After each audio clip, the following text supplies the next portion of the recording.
Hey, Michael Church, Crawl Space Ninja. We're going to show you the redneck way to get rid of some high wasps. Have you ever got wasps way up high where the wasp killer won't reach? I'm going to show you how to fix it.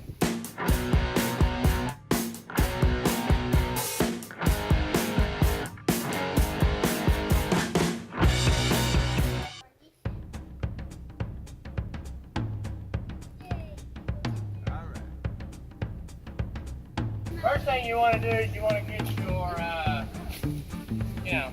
hose. Wasps don't like cold water. Make sure you get all the hot water out of the hose before you spray it.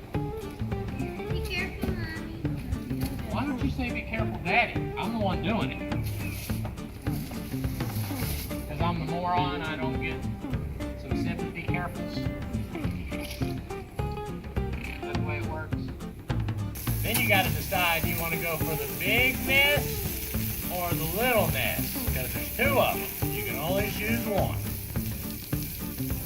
I'll go for the big one. I agree. I'm going to go for the big one. Water's cold. Ready?